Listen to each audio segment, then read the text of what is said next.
সম্মানিত ভিউয়ার্স, সবাই কেমন আছেন? আজকে আপনাদের মাঝে আরেকটা ভিডিও নিয়ে আসছি। আজকে 1.5 মাস ধরে আমার গাড়িটা ফিগাবে স্টেপ দিচ্ছি। ফিগে প্রাণী অবস্থা বেড়ে যাচ্ছি। কারিগর কাছে 2-3 বার নেওয়া হয়েছি। নিয়ে যাবার পর তারা ঠিক করার পর আমি বাড়িতে আসার পর আবার আগের মতো হয়ে যাচ্ছে। তাই চিন্তা করলাম আজকে আমি নিজের গাড়িটা নিজে খুলিনি, দেখি কি করতে পারি। তাই খুলে ফেললাম। প্রথমে আপনারা জিনিসটা খুলে নেবেন। খোলার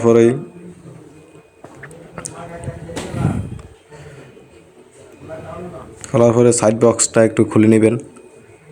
সাইড বক্স খোলার পরে আপনারা যে ফিগাবের কার্বোরেটর লাগে যে লাইনটা আছে ফিগাবের, সেটা খুলে নেবেন। খুলে নেবার পরে মোবিল দিয়ে একটু যে লাইনের কালো যেটা আছে এইখানে মোবিল দিয়ে একটু ওয়াশ করে দিবেন।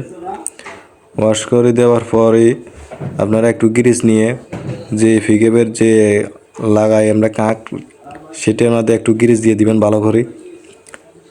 দেওয়ার পর একটু ফিগাব মুছবেন যাতে কোনো সমস্যা আটকে কিনা দেখবেন। তারপরে কার্বোরেটরের ভিতরে একটু হালকা সামান্য দিয়ে ওয়াশ করে দিবেন মোবিল দিয়ে, যাতে এই জিনিসটা স্লিপ থাকে। তারপরে চেক করবেন, চেক করার পরে দেখবেন আটকে কিনা।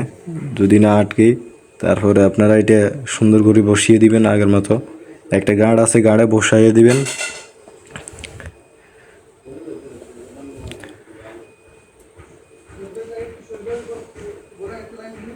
যদিও জায়গাটা অসুবিধা, তাই একটু সময় লাগতেছে। একটু সুন্দর করে লাড় ছাড়িয়ে দিয়ে লাগাইয়ে দিবেন সমান করে।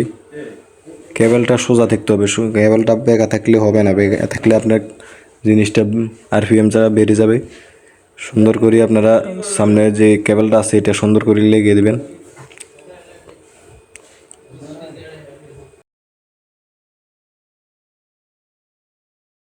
ফিকেবের যে আছে এই জিনিসটা লুজ আছে কিনা দেখবেন। লুজ থাকলে এটা ফিকে আটকে যাবে, একটু টাইট দিয়ে দিবেন সব কিছু।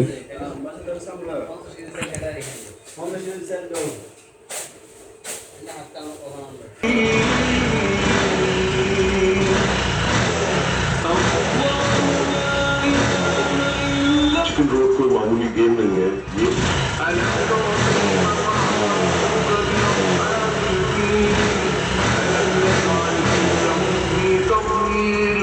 وأرسل عليهم طير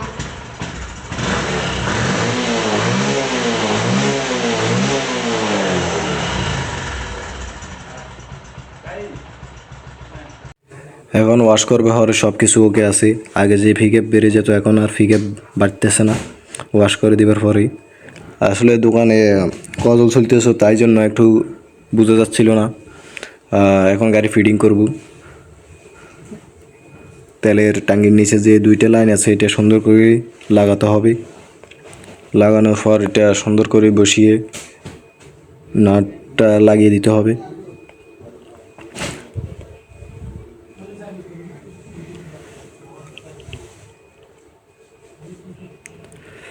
তারপরে সাইড কভারটা লাগিয়ে নেবেন সবাই।